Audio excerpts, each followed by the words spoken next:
আমরা মুসা কালিমুল্লাহর বহু চালাকের ওয়াজ কোনো বক্তার কাছে না শুনলেও আমার কাছে আপনারা শুনছেন, শোনেন নাই? কিন্তু সুলাইমানের চালাকি জানেন? সামান্য একটা বলি, ওই আটা, এক গামলা আটা নিয়ে বুড়ি যাচ্ছে, সারাদিন কাজ কাম করে যা মজুরি পাশে এক গামলা আটা, এটা নিয়ে বুড়ি যাচ্ছে। যাওয়ার সময় ঘূর্ণি ঝড় উঠে, গামলা আছে কিন্তু আটা নাই। মানে এমন একটা ঝড় উঠছে, বুড়ির মাথার গামলা আছে কিন্তু আটা নাই। বুড়ি কয়, কে রে, এ আটা গেল কোথায়?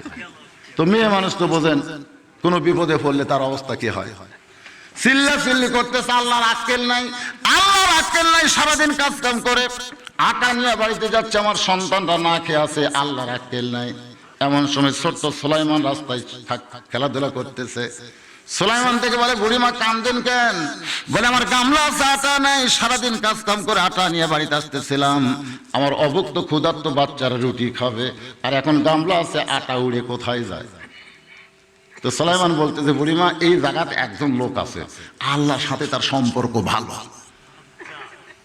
তার নাম হলো দাউদ, তোমার এই বিচার তুমি তার কাছে দাও।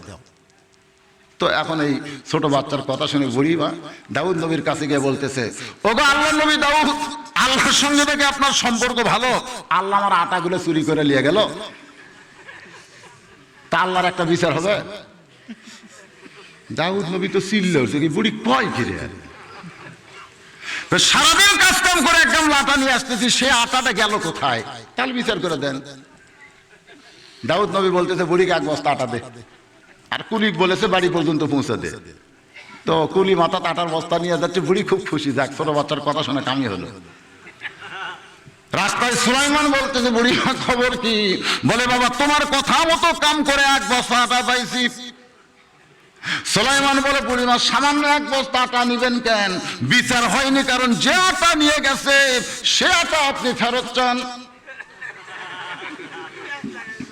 এবার ছোট বাচ্চার কথা মতো বুড়ি দাউদ নবীর কাছে গিয়ে বলতেছে, আপনার বাইতুল মালের আটা আমি চাই না, গামলার আটা ফেরত চাই। আপনি বিচার করেন, আল্লাহর সঙ্গে আপনার সম্পর্ক, আল্লাহর নবী। দাউদ চিল্লায় বলে, বুড়ি রে, তো কে পাঠাইছে এইরকম বুদ্ধি? তুই যে খুশি হয়ে কুলি আটা নিয়ে যাচ্ছে, খুশি হয়ে সামনে রেফলাইট করলি, আর ফেরত আসলি আটা চাষ গামলার, কে? ছোট্ট একটা বাচ্চা।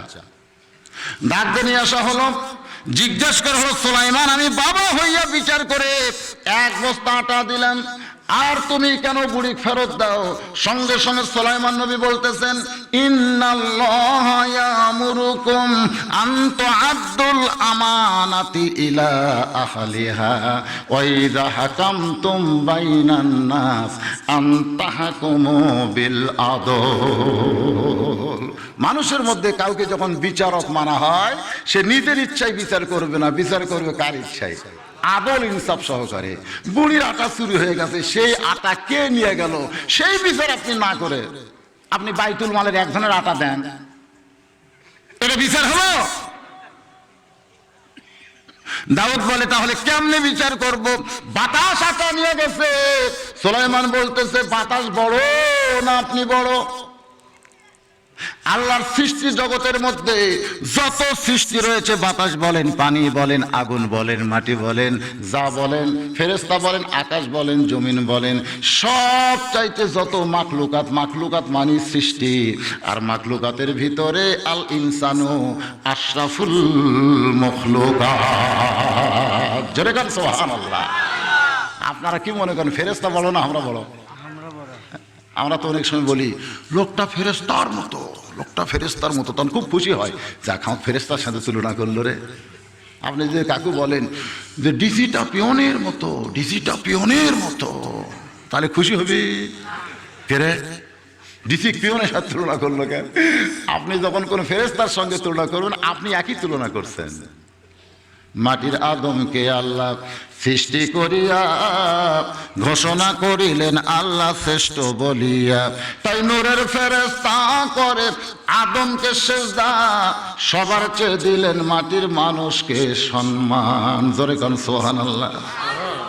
সুলাইমান বলে, বাবা যেই বাতাস আটা নিয়ে গেছে আপনি আল্লাহর কাছে বলেন সেই বাতাস আটা কেন নিল। আপনি যোগাযোগ করেন, নেটওয়ার্ক ক্লিয়ার আছে, জোরে কান সুবহানাল্লাহ, নেটওয়ার্ক ক্লিয়ার আছে, আপনি মোবাইল নম্বরে যোগাযোগ করেন। দাউদ আল্লাহকে বলে, মাবুদ গো, সারাদিন কাজ কাম করে বুড়ি আটা নিয়ে বাড়িতে আসতেছিল, সে আটাটা কোথায় গেল? আল্লাহ জানায় দেয়, দাউদ রে, সাগরের মধ্যে একদল লোক জাহাজে বিপদে পড়েছে, হাজার হাজার মন খাদ্য জাহাজের উপরে, হঠাৎ জাহাজের তলা ফেটে পানি উঠতেছে, চিৎকার করে বলতেছে, আল্লাহ আমাদের জাহাজটা যদি কুলে ভেঙে যায় তাহলে আমাদের যত কিছু আছে সব তোমার দান করব। as-সাদকাতু তারুদ্দুল বালা। এই দান করার নিয়ত করার সঙ্গে সঙ্গে আমি বুড়ির আটা বাতাসের মাধ্যমে নিয়ে ওই জাহাজের যেখানে ফেটে ছিদ্র হয়েছে ওই আটাটা গুলি করে সেই জায়গায় লাগানোর ব্যবস্থা করেছি। এখন জাহাজটা কুলে ফেরার সঙ্গে সঙ্গে ওই আটাগুলো সব তারা দান করে দিবে। সুলাইমান বলে, বাবা যেখানে বুড়ি 1000 মণ আটা পাবে সেখানে 1 বস্তা আটা কেন দেন?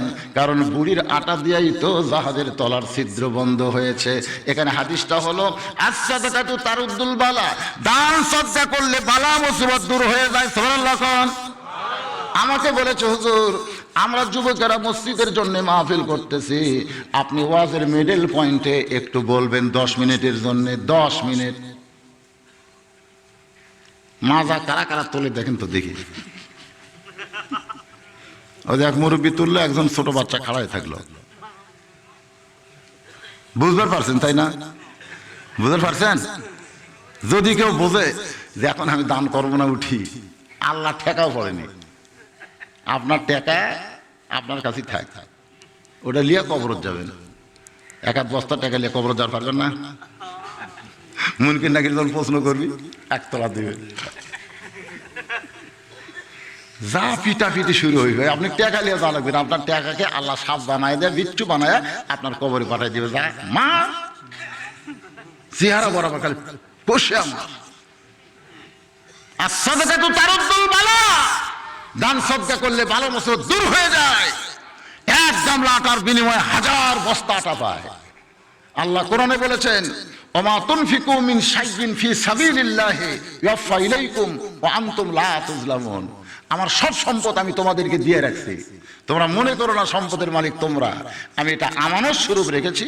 যদি চাই তাও মাত্র যারা দিবে আমানত তাদের অর্জন হবে, তারা জান্নাতি হবে। জোরে কোন সুবহানাল্লাহ। এখন মসজিদের জন্য আপনাদের কাছে চাচ্ছি, এই বাচ্চারা কোথায় রে? ব্যাগ ট্যাগ ফাটিয়ালার আছে নাকি আশেপাশে?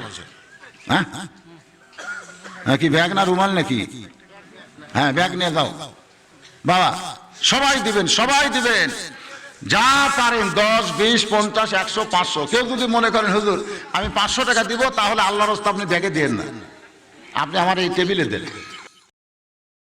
সেই যে চইলা যায় খবর লয় না মাজন, ধরিয়া উদরে কতে যতন করে, 10 মাস পরে পায় প্রসবের বেদনা, এমন দরদি ভবে কেউ হবে না আমার মা। মা গো, বসেন, আবার আলোচনা শুরু হবে। ওমর ফারুক মনে মনে বলতেছেন, জুব্বা বুঝে আমি পাই, এটা বুঝাইতে গিয়ে আপনাদের কোন জায়গায় রাখছি? সুলাইমান আলাইহিস সালাম সামনে ওমর, তার সামনে দাউদ আলাইহিস সালাম। নবীদের মধ্যে 2 জন নবী হলেন চালাক নবী। ধরে কোন কি নবী? সুলাইমান মনে মনে চিন্তা করে, আমার বাবার পাশে তো আমারই থাকার কথা, কিন্তু মাঝখানে নবীটা ঢুকলো কে? মাঝখানে নবীটা ঢুকলো কে? এটা জানার জন্য পিছন দিক থেকে সুলাইমান ওমর ফারুকের পিঠের উপরে হাত দিয়ে বলতেছে, মা ইসমুকা, আপনার নাম কি? আপনি কোন নবী? আপনি কোন নবী ভাই? আপনার নামটা কি জানতে চাই। সঙ্গে সঙ্গে ওমর ফারুক বলবেন, অলিমান খাফা মাকাম রাব্বিহি জান্নাতান। সূরা রহমান। ওমর ফারুক বলবেন, কে গো তুমি? আল্লাহ হাসরের ময়দানে দণ্ডায়মান হওয়াকে ভয় করে, দুনিয়ার জীবনে যারা হিসাব করে চলবে, আখিরাতের আদালতে আল্লাহ তাদেরকে 2টা জান্নাত দিয়ে দিবে। আজকে আসামের কাতারে দাঁড়ে আমার পিঠে হাত দিয়ে বলে, কোন নবী ভাই? আমি কোন নবী না, আমার নাম হলো ওমর, আমার নাম হলো ওমর। যেই বলবে আমার নাম ওমর, সুলাইমান বলবেন যত নবী আল্লাহ পাঠাইছে ওমর নামে তো কোনো নবী নাই, তাহলে আপনি নবীদের কাতারে কেন দাঁড়াইছেন? ওমর ফারুক বলবেন এটা নবীদের কাতার তো আমি জানি না। সুলাইমান বলবে আপনার সামনে যিনি দাঁড়াইছে তিনি হলেন দাউদ, আর আমি হলাম সুলাইমান। সঙ্গে সঙ্গে ওমর ফারুক বলবে আল্লাহ, আমি কত বড় বেয়াদবি করেছি, আমি নবীর কাতারে কেন দাঁড়াইছি? আল্লাহ বলে ওমর দোষ তো তোমার না, আমার নবী বলেছিল আমার পরে কেউ যদি নবী হতো তাহলে আল্লাহ ওমরকে নবী বানাইতো। দুনিয়াতে তোমাকে নবী করে পাঠানো হয় নাই, কিন্তু নবীকে আমি এত ভালোবাসি, নবীর কথার দাম রাখতে গিয়া আজকে হাসরের ময়দানে নবীদের কাতারে তোমাকে দাঁড় করাইছি। ওমর ফারুক বলবে আল্লাহ, নবীদের কাতারে দাঁড় করায়া আপনি খুশি করবেন নবীকে, আপনি খুশি হবেন, কিন্তু আমি ওমরকে খুশি করতে পারবেন না। আল্লাহ বলে ওমর কি হলে তুমি খুশি হও? ওমর তখন বলবে আল্লাহ, বিশ্ব নবীর উম্মতের কাতারে দাঁড়াতে আমি বড় খুশি হই। সরাল্লাহ কন্যাকে সেই ওমর মনে মনে বলবে জুব্বা বুঝে আমি পাই, জুব্বা বুঝে আমি পাই। ওমর ফারুকের বাম পাশে একজন সাহাবী মাথা নিচু করে মনে মনে চিন্তা করবে জুব্বা বুঝে আমি পাই, কারণ আমি হলাম আল্লাহর নবীর ডবল জামাই। যেরকম কি জামাই? ডবল জামাই। যার ডিগ্রি হলো ডবল জামাই, ডিগ্রি কি? জিন্নুরাইন। আজকে আমাদের বাংলাদেশে নবী নূরের না মাটি নিয়ে তর্ক আছে, কিন্তু জিন্নুরাইন নিয়ে কোনো তর্ক নেই। যারা বলে নবী মাটির তৈরি তাদেরকে আমি বললাম কে ভাই এই জিন্নুরাইন মানে কি? দুই নূরের অধিকারী। তো দুই নূরের অধিকারী কি করে হলো? বলে নবীর দুই মেয়েকে বিয়ে করছে বলে দুইটা নূরের অধিকারী বলা হয়েছে। তখন নবীর মেয়েরা যদি নূর হয় নবী কি? হচ্ছে না হুজুর, ওই জায়গা তোমাকে তর্ক না, তর্ক হচ্ছে নবী মাটির। কথাটা বলছেন যে তর্ক যদি নবী মাটির হয় তাহলে নবীর মেয়ে কি নূর হবে? কথা কন না কেন? হবে বাপি যদি মাটি হয় মেয়ে কি করে নূর হয়? তাহলে জিন নুরাইন কেন বলতেছে? এ নিয়ে আমাদের বাংলাদেশে একটা তর্ক আছে। আমি এই তর্ক বাগিসদের বলবো আমাদের বগুড়াতে আছে, আছে না নাই? দরকার আছে না নাই? আশরাফ আলী সিদ্দিকী একলা একদিকে, আমরা সবাই সবাই যা কই পেরে ফেলে দে। তো আল্লাহ রহমত বর্তমানে বাংলাদেশে ওর ওয়াজ বন্ধ হয়ে গেছে। কিছুদিন আগে আমার সাথে ছিল ওই নন্দীগ্রামে, হচ্ছে সিদ্দিকী বাদ দিয়ে ওয়াজ করেন, কারণ যেখানে যাই খালি ফেতনা বাজায়, ফেতনা। আসলে ফেতনার দরকার নেই। আমি বলবো নবী নূরেরও না, নবী মাটিরও না। তাহলে নবী কি? নবী হচ্ছেন আল্লাহ পাক যেভাবে তাকে সৃষ্টি করেছেন এটা আল্লাহ ভালো জানেন। জোরে কোন কথা ঠিক না? কারণ যখন ৭০,০০০ নূরের পর্দা পাড়ি দিচ্ছে আল্লাহর নবী, জিবরাইল যখন পা বাড়াইছে আল্লাহ বলতে যে খবরদার এদিকে আসিস না, অস্তিত্ব পড়ে ছাই হয়ে যাবে। জিবরাইল বলে আল্লাহ আমি নূরের তৈরি ফেরেশতা, নূরের তৈরি দরজা পাড়ি দিবার পারবো না। আল্লাহ বললেন পারবা না, তুমি ওখানে ব্রেক করো। যেখানে যে ফেরেশতা জিবরাইল ব্রেক করছে সেখান থেকে আমাদের নবী নির্দ্বিধায় ওই নূরের তৈরি পর্দাগুলো পাড়ি দিয়ে আল্লাহর আরশে যাচ্ছে। জোরে কোন সুবহানাল্লাহ। পিছন থেকে জিবরাইল বলে ইয়া রাসূলুল্লাহ, মানুষ হলো মাটির তৈরি, জিন হলো আগুনের তৈরি, ফেরেশতা হলো নূরের তৈরি, আপনি কিসের তৈরি গো আল্লাহর নবী? এতগুলো নূরের পর্দা পাড়ি দিয়ে আপনি আল্লাহর আরশে যান, যেখানে আমি নূরের তৈরি, ফেরেশতা পুড়ে অস্তিত্ব ছাই হয়ে যাবে। আপনার ব্যাপারে কি জানা যাবে? রাসূল বললেন জিবরাইল আমি কিসের তৈরি আমি কেমনে জানবো? যিনি আমাকে তৈরি করেছেন তিনি ভালো জানেন। আচ্ছা, আমরা যদি এই কথার উপর একমত হই, আর তর্ক আছে? কথা কোন তর্ক আছে? কিন্তু না। ডবল জামাই মাথা নিচু করে মনে মনে ভাবতেছে জুব্বা বুঝে আমি পাই, কারণ আমি হইলাম আল্লাহ নবীর ডবল জামাই। আল্লাহ নবীর মেয়ে ছিল ৪টা। ধরে কোন কয়টা? মা খাদিজার পেট থেকেই কিন্তু সব সন্তান হয়েছে। নবীর সর্বসাকল্যে ৮টা সন্তানের কথা পাওয়া যায়, ৮টা। তার মধ্যে মেয়ে হলো ৪টা, ছেলে হলো ৪টা। আমরা মেয়ে ৪টাকে জানি চিনি, কিন্তু এই ছেলে ৪টাকে আমরা জানি না। হ্যাঁ, ছেলে ৪টা আছে, তৈয়ব, তাহের, ইব্রাহিম, কাসেম, এই ৪টা ছেলে। আর ৪টা মেয়ে হলো জয়নাব। জয়নাবের নাম অনেকে জানে না। একটা হলো রোকেয়া, একটা হলো কুলসুমা, আর একটা তো সবাই জানি, খাতুনে জান্নাত ফাতেমা। খালি ফাতেমা করলে হবে না রে, এখনকার অনেক ফাতেমা বকরি চড়ায়, জোরে কোন কথা ঠিক কিনা? ফাতেমাও কয় না, কয় ফতে ফতে, মানে ফাতেমা শর্ট করে ফতে কয়, চিন্তাও করে না কি নাম রাখলাম আর কি নামে ডাকতেছে। কি কোন এরকম আছে না? কথা কন না কা? অনেক ফাতেমা গ্রামগঞ্জে ফতে হয়ে গেছে, ফতে। খাতুনে জান্নাত সবাই বলেন, প্রত্যেক দিন, প্রত্যেক জুমার দিনে সানি খুতবায় আপনাকে শোনায়নি? খাতুনে জান্নাত ফাতেমাতুজ জোহরা রাদিয়াল্লাহু তাআলা আনহা। তাহলে দুইটা মেয়েকে বিয়ে করেছে। প্রথম বিয়ে করেছিল রোকেয়াকে। যখন আল্লাহ নবী হিজরতের সময় হলো, তার কিছুদিন আগে কিন্তু নবী ওসমানকে হিজরত করার কথা বলেছিল। হয়তো ওসমান তার নবীর মেয়ে রোকেয়াকে নিয়ে আবিসিনিয়ায় গেল। সেখানে কিন্তু অসুস্থ হয়ে মদিনায় ফেরার পথে রোকেয়া মারা যায়। রোকেয়া নবীর মেয়ে যখন মারা গেল, তখন নবী কিন্তু মেয়ের কাছে ছিল না, ওই স্বামী ওসমানের কাছেই রোকেয়া মারা যায়। নবী যখন হিজরত করে মদিনায়, নবী ওসমানকে ডাকলেন। ওসমান চোখটা রক্তের মতো লাল করে নবীর সামনে দাঁড়াইছে। আল্লাহ নবী বলে, ওসমান এত কষ্ট কেন? বলে, হুজুর আপনার মেয়ে আমার বিবি রোকেয়া মারা গেছে। আল্লাহ রাসূল বলে, ওসমান দুনিয়াতে মানুষ থাকার জন্য আসে না, দুনিয়াতে মানুষ যাওয়ার জন্যই আসে। চলে গেছে তো কান্দো কেন? যারা চলে গেছে ইমানের উপরে মুসলমান হইয়া মরার সঙ্গে সঙ্গে আল্লাহ তাদের 8টা জান্নাতের দরজা খুলে দিয়েছে। বরং আমরা যারা জীবিত আছি তাদের চাইতে মুসলমান মরে যাওয়াই ভালো আছে। জোরে কোন কথা ঠিক কিনা? এখন তো আমরা খুব বিপদে আছি। আল্লাহ নবী বললেন, ওসমান তুমি কি জন্য এত কান্দো? বলে, হুজুর আপনার জামাই ছিলাম, আপনার মেয়েটা মারা গেল। আল্লাহ রাসূল বলেন, আমার আর একটা মেয়ে আছে, এই কুলসুমাকে তোমার সঙ্গে বিয়া দিলাম।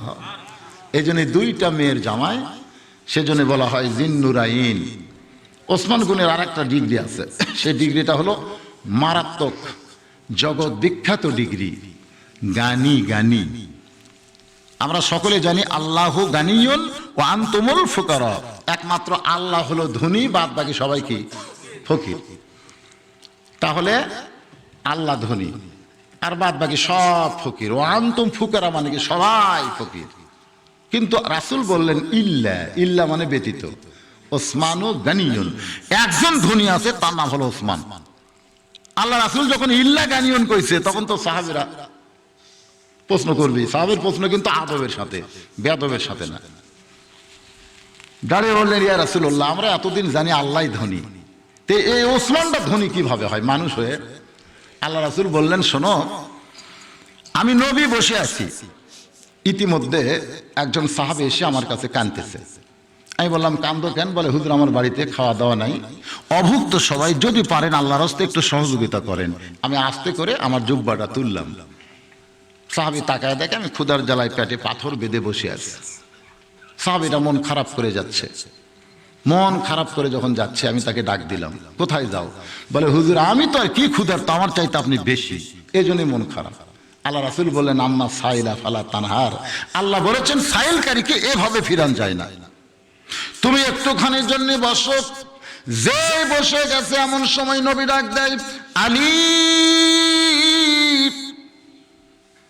সাহাবী মনে মনে কয়, নবী যাক ডাকতেছে, ই তো আরো গরিব রে। নবীর কাছে সাহায্য চাইলাম, পেটে পাথর বান্ধা, নবী ডাকতেছে আলী। আলী এসে বলে, ইয়া রাসূলুল্লাহ আমাকে ডাকেন কেন? বলে, তোমার এই গরিব ভাই আমার কাছে খাবার চাই, আমি পেটে পাথর বান্ধে বসে আছি। আলী বলতে, হুজুর আমার খবর কি? আমার খবর কি? কয়েকদিন হলে খাই নাই। আল্লাহ রাসূল বলে, আলী রে, এই গরিবকে দেওয়ার জন্য তোমাকে ডাকি নাই। আমার একজন সাহাবী ওসমান গনির কাছে, এই গরিবকে আমি খালি খালি পাঠাবো না, তোমার হাতে একটা চিঠি লিখে দাও, চিঠির মধ্যে 2000 টাকার অঙ্ক বসাও, আর চিঠির নিচে দেখো আমি নবীর নাম। এখান থেকে আমরা কি বুঝলাম? আল্লাহ রাসূল লিখতে পারতেন না। এই কথাটা কিন্তু আজহারি বলছে, এই লিয়াজা হচ্ছে ভাই, নবী মূর্খ ছিলেন না, কিন্তু নবীকে দুনিয়াবী শিক্ষা থেকে আল্লাহ হেফাজত করেছেন। কারণ মক্কার কাফেরেরা যদি বলে ওই যে লেখাপড়া করতে বানা বানা বলতেছে, কিন্তু আল্লাহর কোরআন কি বানানো? যখন আল্লাহর কোরআন কি বানানো? এই জন্য আল্লাহ ইচ্ছা করেই আমাদের নবীকে দুনিয়াবী শিক্ষা থেকে বঞ্চিত রেখে রুহানি আসমানি শিক্ষা দিয়ে ইন্নী বুইসতু মুআল্লিমান, যেরকম সুবহানাল্লাহ, আল্লাহ আমাকে শিক্ষক করে দুনিয়াতে প্রেরণ করেছে। যিনি শিক্ষক হিসাবে প্রেরিত হয়েছে তাকে আবার লেখাপড়া করা লাগবে নাকি? এ কথা কর না কেন? আল্লাহ রাসূল নিজেই বলেছেন, ইন্নী, নিশ্চয় আমি, বুইসতু, প্রেরিত হয়েছি, মুআল্লিমান, শিক্ষক হিসাবে। এই জন্যই নবী কারো কাছে শিখে নাই, আল্লাহ শিখাইছে। সুবহানাল্লাহ কর না কেন? তো চিঠির মধ্যে 2000টা অঙ্ক লিখে নিচে নবীর নাম লিখে দিস। আল্লাহ নবী বললেন, এই চিঠিখানা ওসমানের দরবারে নিয়ে যাও। গরিব সাহাবী চিঠি ওসমানের দরবারে নিয়ে গিয়ে দেখে ওসমান গনি কেশিয়ারের সঙ্গে ঝগড়া করতেছে। কেশিয়ার, এই 4 আনা গেল কোথায়? কি হিসাব করো? 4 আনার মিল পাচ্ছি না, 4 আনার হিসাব দাও, 4 আনা গেল কোথায়? গরিব পাইকারি 4 আনার জন্য যে কেশিয়ারের ধরছে, 2000 দিবি।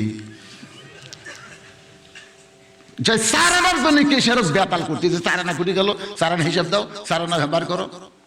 চিন্তা করতেছে 2000 না। নবীর কাছে গিয়ে বলতেছি, ইয়া রাসূলুল্লাহ, আপনি দিবার পারেন না, ভালো আছে, কিন্তু এমন কিরপুরের কাছে পাঠালেন যে 4 আনার জন্য কেশিয়ার ছাড়ে না। আল্লাহ রাসূল বললেন, তুমি কি চিঠি দিচ্ছ? দেওয়ার পরিবেশ পাইনি। দাও, যাও। আয়সা দেখে কেশিয়ারের কপাল ঘামতেছে, ঘাম টপ টপ করে পড়তেছে। ওসমান করে খালি একই কথা বলতেছে, হিসাব দে, 4 আনার হিসাব দিয়ে জায়গা ছাড়, হিসাব না দিলে তোমার ছুটি নাই। গরিব সাহেব মনে মনে কয়, 1 ঘন্টা ধরে যেই কৃপণ ওসমান 4 আনার হিসাব কেশিয়ারকে ছাড়ে না, ও কোনোদিন 2000 টাকা দিবে। নবীর কাছে গেলে নবী আবার পাঠাবে, দরকার নাই। কারণ ভিক্ষা যারা পায় না দরজায়, সে দরজায় ফকির ভিক্ষা চায় না। ফকিরেরও একটা সময়ের দাম আছে, যেরকম আছে না নাই? আমি দেখছি আমার গ্রামে এক দরজা ফকির ভিক্ষা লিয়া মাঝখানে 3 দরজা বাদ দিয়ে চলে গেল। পরের দরজার যে মা 4টা ভিক্ষা দাও। আমি ফকিরকে বললাম, কে রে ভাই, এই 3 বাড়ির দরজা বাদ দিলি কেন? তো বলছে, হুজুর আপনি ভিক্ষা করেন। আমি না, তাহলে আমাকে কষ্ট কেমনি বুঝবেন? আমি কি জন্য বাদ দিলাম সেটা আমি জানি। আমি বললাম, ভাই আমার জানা দরকার, ওয়াজ করে খাই। দরকার হুজুর শোনেন, এই যে 3 বাড়ি, আমি কমপক্ষে 10 দিন চাইছি, প্রত্যেক বাড়ি কয় মাফ করো। তো যে শালারা ফকিরের কাছে মাফ চাই, এরকে চাইতে বড় ফকির কেউ আছে? আমি 3 দরজা তালাক দিছি হুজুর, আমার সময়ের দাম আছে, যেটি ভিক্ষা চায় পাওয়া যাবে না, সেটা আমি দাঁড়াবো। দেখছেন, ফকিরেরও সময়ের দাম আছে। আর ফকির একটা মারাত্মক কথা কথা, যারা মাফ চাই এরকম তালাক দিছে। ফকির তালাক দেওয়া মানে আল্লাহ রহমত বরকতের দরজাও বন্ধ হয়ে গেছে। যে বাড়ির থেকে ভিক্ষা দেয় না, ওই বাড়ি শেষ। টাকা আছে কিন্তু শান্তি নেই, বউ খ্যাঁচ খ্যাঁচ করতেছে, বেটা খ্যাঁচ করতেছে, একটা অসুখ থেকে ঘ্যাং ঘ্যাং করতেছে। এদিকে কোটিপতি ঘুমোর থেকে উঠলি মাজা গোটাল বেদনা করে, মানে শান্তি নাই। তো টাকা আছে কিন্তু শান্তি নাই। এই জন্যে সদকাতু তারুদ্দুল বালা, দান সদকা করলে সমস্ত বালা মুসিবতের হাত থেকে আল্লাহ হেফাজত করে। ও তাজিদু ফিল উমর, আল্লাহ তার হায়াত বাড়ায় দেয়। জোরে কোন সুবহানাল্লাহ। এখন চিন্তা করে, আবার যদি যাই নবী পাঠাবে, দরকার নাই, গোপন পথ দিয়ে পলায়ে যাচ্ছে। গরিব সাহাবী তাকায় দেখে রাস্তার মাথায় হযরত আলী দাঁড়ায় আছে। আলী বলতেছে, ভাইজান টাকার ব্যাগ কোথায়? ওই ব্যাগের মধ্যে থেকে 2টা টাকা আমাকে দে। আমার হাসান হোসেন ক্ষুধার জ্বালায় কাঁদতেছে, 2টা টাকা আমাকে দে রে ভাই, কারণ আমি একটা চিঠি লিখে দিলাম, অন্তত মুহুরির ফিস হিসাবে 2টা টাকা আমাকে দে। গরিব বলতেছে, ব্যাগই নাই, দিব কোত্থেকে? আলী বলতেছে, তাহলে চিঠির খবর কি? বলে পকেটও বার করে বলতেছে, দিদি দেশ নেই কেন রে? বলে 2বার গেলাম, 4 আনার হিসাব কেশিয়ারকে ছাড়ে না, ওই কৃপণ কোনোদিন 2000 টাকা দিবে না। আলী বলতেছেন, পাগল, নবী যেইগুলো কথা বলে, নবী যেইগুলো কাজ করে, নবী যেইগুলো করতে বলে, এগুলো নবী করে না, আমার আল্লাহ করায়। মা ইয়ান্তিকু আনিল হাওয়া ইন হুয়া ইল্লা ওয়াহয়ুহা। যাও, এমন দাবড়ি মারছে আসাদুল্লাহিল গালিব। ধরে কোন সুবহানাল্লাহ। ফকির কাঁপতে কাঁপতে ওসমান গনির দরবারে আয়েশা দেখে কেশিয়ার ওসমান গনি দুইজন আল্লাহর শুকর আদায় করতেছে, আলহামদুলিল্লাহ আলহামদুলিল্লাহ। কিছুক্ষণ আগে ঘাম হচ্ছে, এখন দুইজনে আল্লাহর শুকর আদায় করতেছে, তার হিসাব মিলে গেছে। এবার গরিব সাহাবী ওসমান গনির হাতে যেই মাত্র চিঠি দেয়, ওসমান গনি চিঠি নিয়ে পড়ি একটা চুমা খাইছে। চুমা খায় বলতেছে, ভাইজান এই চিঠি কে পাঠাইছে? গরিব বলতেছে, চিঠির নিচে নাম লেখা আছে। ওসমান গনি বলতেছে, নামটা কি? বলে মুহাম্মাদুর রাসূলুল্লাহ। সঙ্গে সঙ্গে চিঠিতে একটা চুমা দিয়ে বলতেছে, ভাইজান এই চিঠি কে পাঠাইছে? গরিব বলতে, চিঠির নিচেই তো নাম লেখা আছে মুহাম্মদ রাসূলুল্লাহ। ওসমান গনি সব সঙ্গে সঙ্গে চিঠিতে একটা চুমা খায় বলতেছে, ভাইজান এই চিঠি কে পাঠাইছে? গরিব কই কে রে? একই কথা বারবার শুনবার চাওয়ার কারণ হলো চিঠির মধ্যে 2000 টাকার অঙ্ক দেখে মাথা খারাপ, রাগ করে বলতেছে, আল্লাহর নবী এই চিঠি পাঠাইছে। ওসমান গনি চুমা খায় বলতেছে, ভাইজান এই চিঠি কে পাঠাইছে? গরিব কই, দেখছি রে 2 বার 4 আনার জন্য, কেশিয়ারকে ছাড়িস নি? তুই দিবি না বুঝবার পারছি। রাগ করে নবীর কাছে গিয়ে বলতেছে, ইয়া রাসূলুল্লাহ আপনি দিবার পারবেন না ঠিক আছে, কিন্তু এমন কিরপনের কাছে আমারে কেন পাঠাইলেন? আল্লাহ রাসূল বলে, কেমনে বলো তুমি? বলে, চিঠি দেওয়ার সঙ্গে সঙ্গে জিজ্ঞাসা করে কে পাঠাইছে, আমি আপনার নাম বলি, আবার জানতে চাই কে পাঠাইছে, আমি আপনার নাম বলি, আবার জানতে চাই, নাম বলে রাগ করে আইছি, হুজুর বিচার চাই। এমন সময় রাসূল কান্দারে বলে, আমার ওসমান তো এমন হওয়ার কথা ছিল না, আমার ওসমান তো এমন হওয়ার কথা ছিল না। টাকার মহব্বতে ওসমানকে আল্লাহ রাসূলকে ভুলে গেল। এই কথা নবী যেই বলতেছে তাকায় দেখে দরজায় 1 বস্তা টাকা নিয়ে ওসমান এতিমের মতন দাঁড়িয়ে আছে।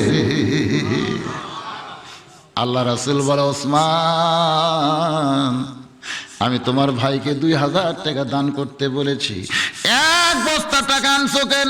ওসমান গনি বলে, ইয়া রাসূলুল্লাহ চিঠি পাওয়ার সঙ্গে সঙ্গে 2000 টাকা নিয়ত করেছি, আর মনে মনে নিয়ত করেছি যতবার আপনার পবিত্র নাম বলবে আমি আপনাকে এত ভালোবাসি গো নবী, আপনার নাম শুনলে আমার কলিজা শান্তি পায়, আমি ততবার 2000 করে নিয়ত করেছি।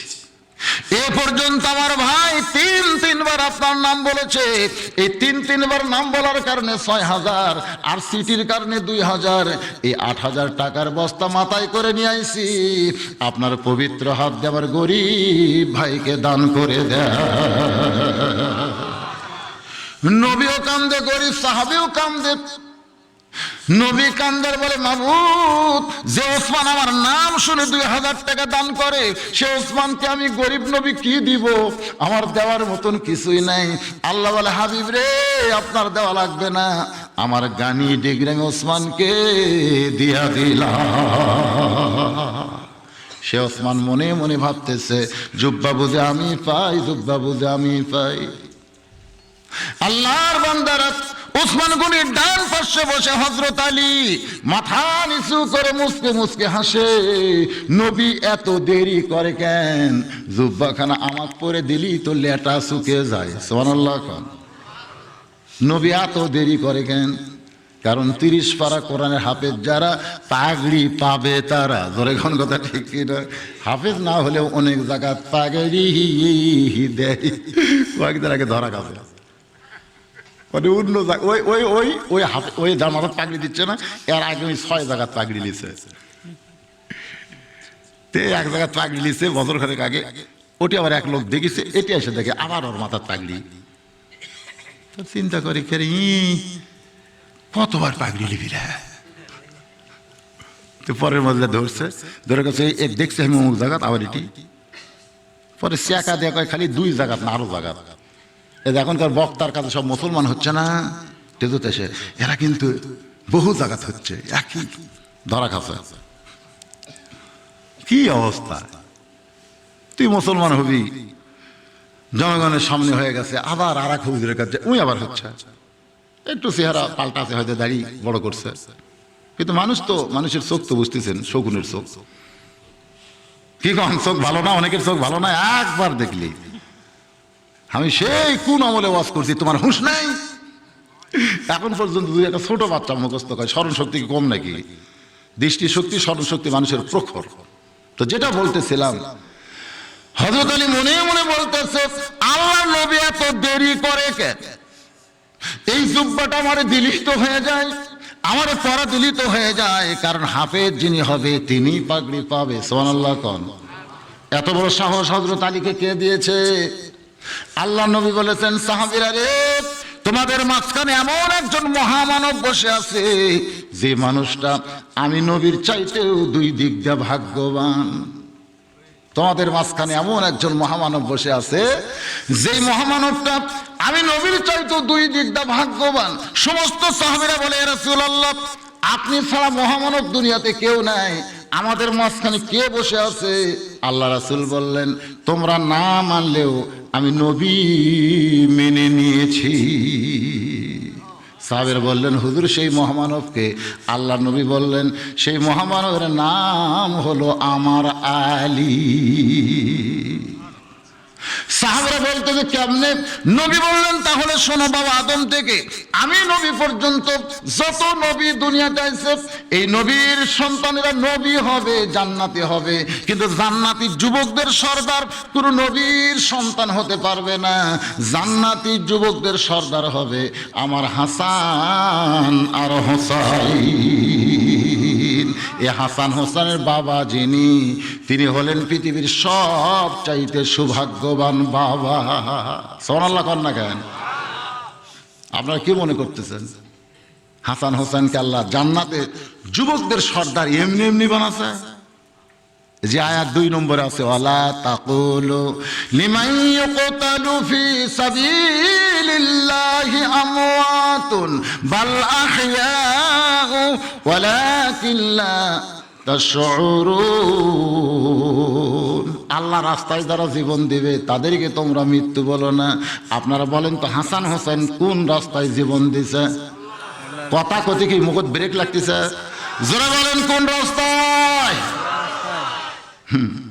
এজিদ মনে করেছিল যে হাসান হোসেন মরে গেলে আমি থাকবো, এজিদ আর কেউ থাকবে না।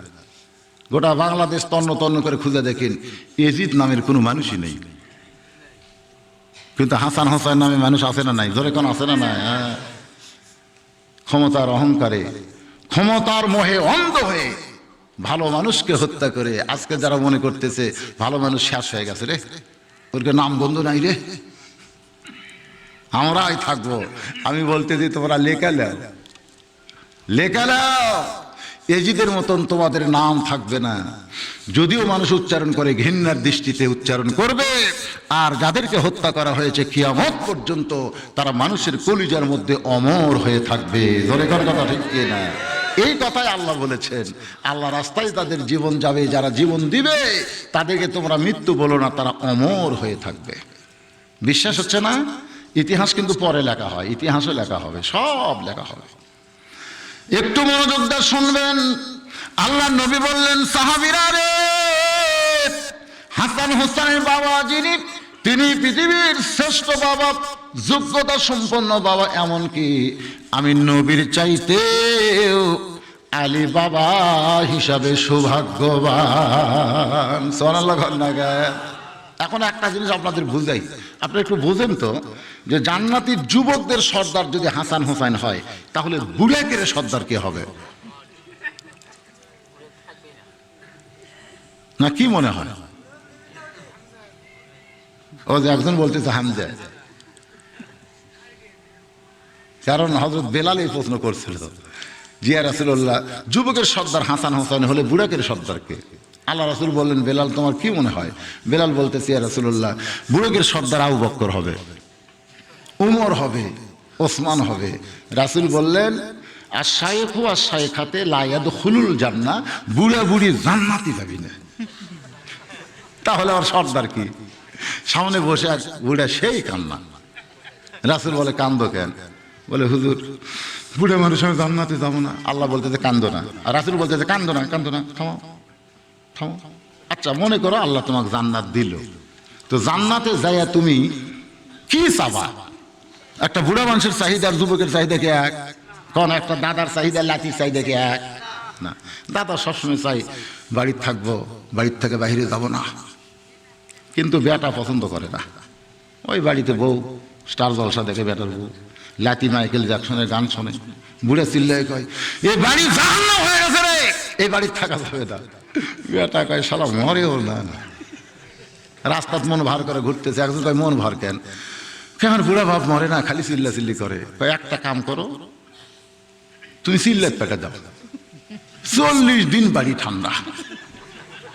তো এখন এসব বেটা বাবু করছে আব্বা ঢাকাতে ইস্তেমা হচ্ছে, যাবে? বাপ তো মনে করছে যাই বা, অনেকে কয় হজের সব পাওয়া যায়, যাই বা। ওটি 17 জন শালা ঠান্ডাতে মরিছে, সব কয়টা বুড়ে ঠান্ডা মরেছে। হ্যাঁ, একটা যুবক মরেনি, পেপার দেখেননি আপনারা? সব বুড়ে মরে শেষ রে। আপনি শোনেন, যার বাপ দেওটি মূল ওই বেটা জান্নাতে যাবি না, ওই বেটা জান্নাতে যাবে না। তুই বেটা সবসময় বাপকে রাখবি যেই বাবার জন্য আল্লাহ পেনশন দিয়ে দিতে, সুবহানাল্লাহ কর না কেন? তার কা ঢাকার যাওয়া লাগবে? শোনেন, বাবার চেহারা দেখলে আল্লাহ হজের সব দেয়, সুবহানাল্লাহ কর না কেন? কিন্তু অনেক সন্তান চিল্লাত পেটে দেয়। আমার বাবাজিরা একটু মনোযোগ দিয়ে শুনবেন। রাসূল বললেন, মুরব্বী তুমি জান্নাতে যাইলে তোমার চাহিদা কি? বুড়ো সাহাবী বলতেছে, রাসূলুল্লাহ আল্লাহ যখন আমাকে জান্নাত দিবে আমি তখন সোনার ইটের বাড়ি চাই, সোনার ইটের। কারণ বুড়া মানুষের কাছে বাড়ি ভালো। আচ্ছা ঠিক আছে, বাড়ি আল্লাহ দিল, এরপরে কি চাও? বলে হীরা জহরতের বর্তন চাই, হীরা জহরতের বর্তন। বলে এরপরে কি চাও? বলে আঙ্গুর ফলের বাগান চাই। তো নবী ইসলাম করে বলতেছে, এত ফল থাকতে আঙ্গুর ফল কেন? বলে হুজুর আমার দাঁত নাই তো, আমি সবরি পেয়ারা এগুলো আপেলের যদি আমাকে দেয় তো আমার দাঁতই নেই, কিন্তু আঙ্গুর দাঁত না থাকলে মাসটা শক্ত আছে, খালি ঠাসি দিয়ে রস খামো। আল্লাহ রাসূল বললেন, বুড়ো আল্লাহ যখন তোমাকে জান্নাত দিবে তখন এই মুরব্বী অবস্থায় দিবে না, তোমাকে 30 বছরের যুবক বানাবে। এই কথার দ্বারা বোঝা গেল সমস্ত জান্নাতীদের সর্দার হবে হাসান আর হুসাইন। জোরে বলেন সুবহানাল্লাহ। আল্লাহ নবী বললেন, সাহাবীরা রে, বাবা আদম থেকে আমি নবী পর্যন্ত সমস্ত নবীর বিবিরা জান্নাতি হবে, কিন্তু জান্নাতি নারীদের নেত্রী কোন নবীর বিবি হতে পারবে? এমনকি আল্লাহ নবীর বইয়েরাও জান্নাতি নারীদের নেত্রী হওয়ার পারবে না। পারবে? খাদিজা পারবে, আয়েশা পারবে, কথা কর না কেন, হাফসা পারবে, উম্মে সালমা পারবে। রাসূল বললেন, জান্নাতি নারীদের নেত্রী হবে আমার কলিজার টুকরা ফাতেমা। ওই ফাতেমার স্বামী যিনি, তিনি হলেন পৃথিবীর সব চাইতে সৌভাগ্যবান স্বামী। সুবহানাল্লাহ কর না কেন? আল্লাহ রাসূল এই মেরাজের হাকিকত ইলমে লাদুন্নি আনা মাদিনাতুল ইলমি ওয়া আলিউ বাবুহা হযরত আলীকে দিলেন, কারণ এই পৃথিবীতে 30 পারা কোরআন সর্বপ্রথম যিনি হেফজ করেছেন তার নাম হলো হযরত আলী। ধরে কোন সুবহানাল্লাহ। হয়তো আপনারা বলবেন, হুজুর আবু বকর, ওমর, ওসমান আলী হাফেজ না হয়ে আলী কেমনি হলো? এখানে নবী যখন মাদ্রাসা করলেন, মাদ্রাসার 1 নম্বর ছাত্রের বয়স হলো 35 বছর। কত বছর? 2 নম্বর ছাত্রের বয়স হলো 27 বছর, 3 নম্বর ছাত্রের বয়স হলো 21 বছর, আর 4 নম্বর ছাত্রের বয়স হলো 8 বছর। এখন বলেন তো, এই মাদ্রাসাত কোরআন শরীফ পড়ানো হয়, কোন ছাত্র হাফেজ হবে? 8 বছরেরটা। কারণ বাংলাদেশে আপনি 35 বছরে মাদ্রাসা ভর্তি হন, আপনি সহি শুদ্ধভাবে কোরআন তেলাওয়াত করতে পারবেন, কিন্তু গোটা কোরআন মুখস্থ ছোঁয়া কঠিন হবে। ঠিক কিনা বলেন? তারপরে আপনি 27 বছরে ভর্তি হন, আপনার পড়তে পারবেন, মুখস্থ ফিতে হবে, কিন্তু পুরিয়া কোরআন মুখস্থ করা কঠিন হবে। 21 বছরের অবস্থাও তাই।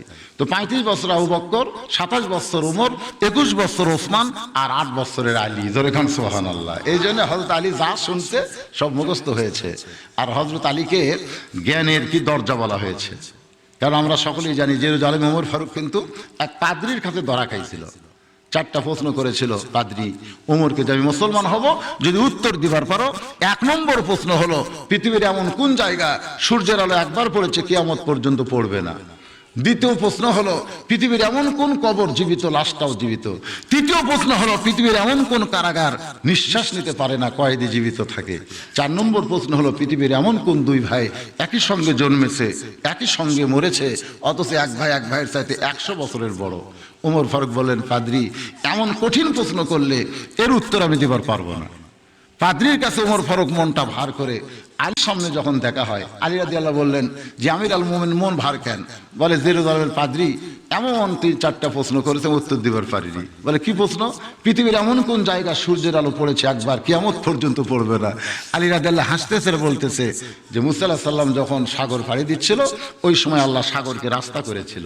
রাস্তা যখন হয়ে গেল তখন সূর্যের আলো সাগরের তলায় গিয়ে পড়লো, কিন্তু যখন ফেরাউন ওই রাস্তা মনে করে ঢুকলো তখন আল্লাহ আবার রাস্তা পানিতে ভরে দিল।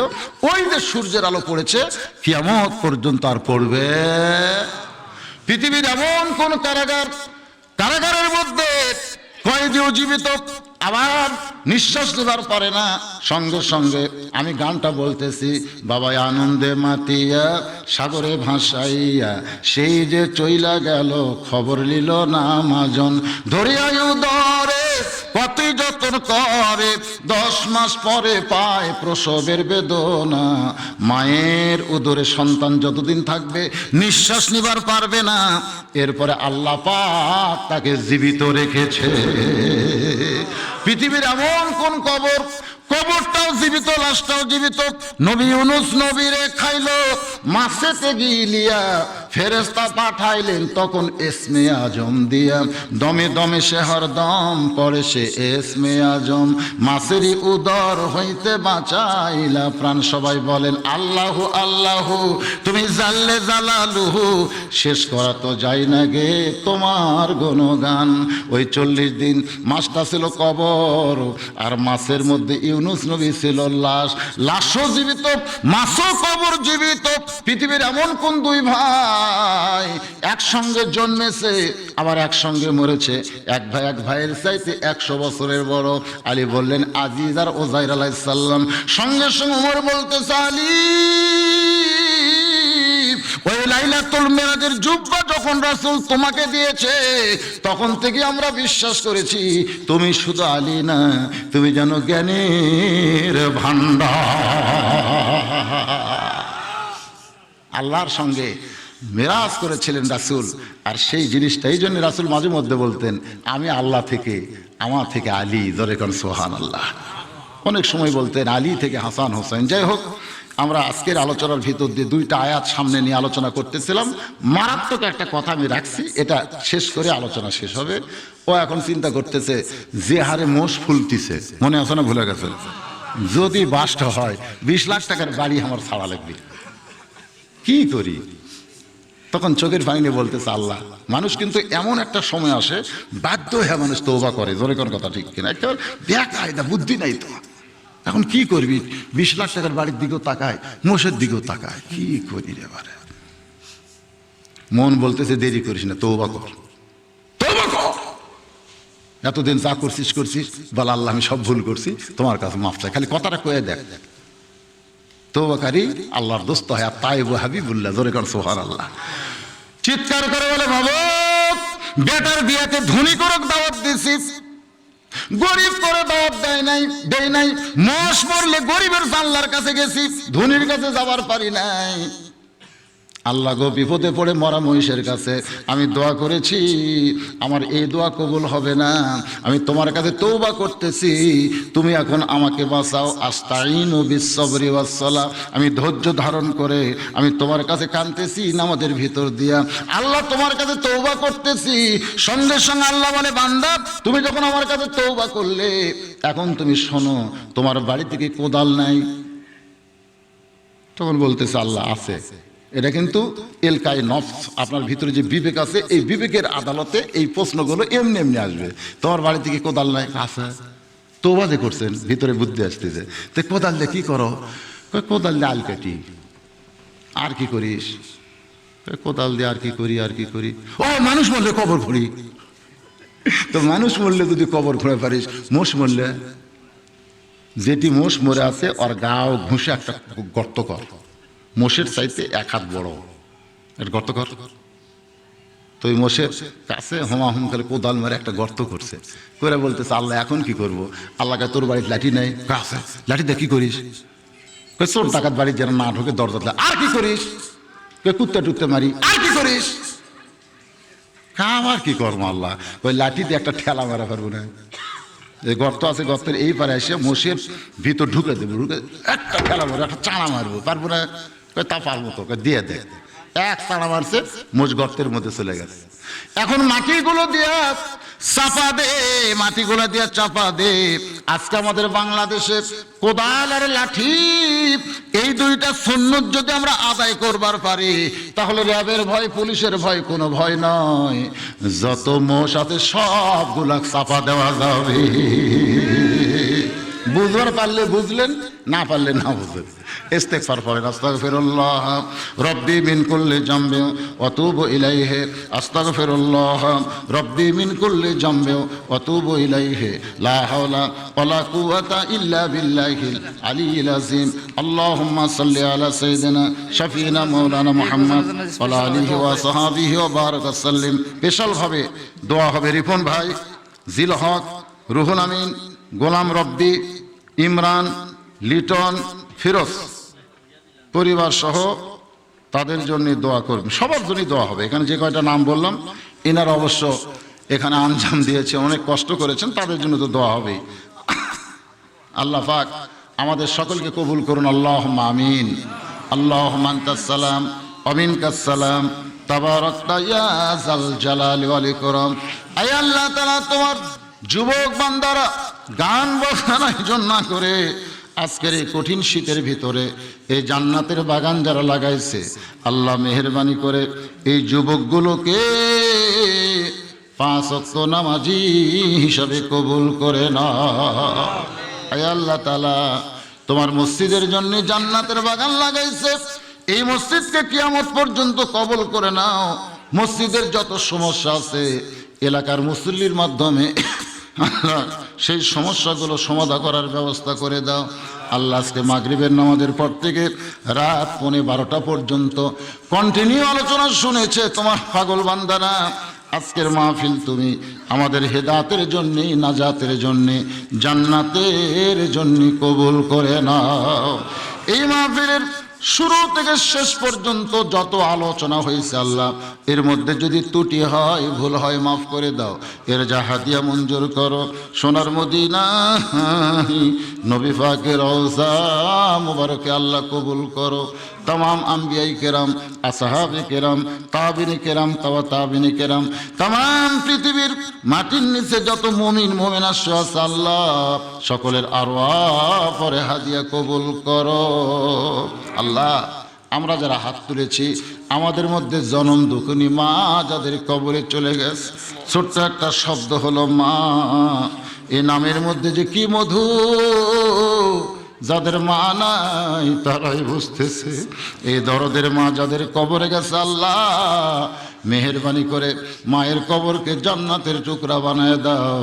বাবার বাড়ি ঘর সবই আছে, আমি সহ যারা বাবা হারা এতিম হয়েছি আল্লাহ মেহেরবানি করে বাবার কবরটাকে জান্নাতের টুকরা বানায় দাও।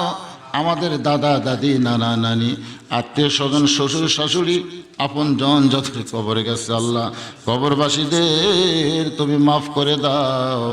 আল্লাহ, এই বান্দিকে ইসাবুর পাড়ার উপরে রহমত বরকতের দরজা খুলে দাও।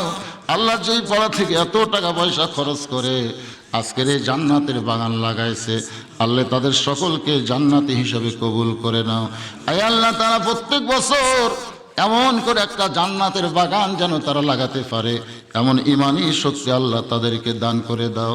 আল্লাহ গো, আজকের এই মাহফিল লাগাইতে গিয়া যারা সর্বাত্মক সহযোগিতা করেছে, কেউ অর্থ দিয়া, কেউ বুদ্ধি দিয়া, কেউ শারীরিক শক্তি দিয়া, আল্লাহ সবগুলোকে জান্নাতের বিনিময় হিসাবে কবুল করো।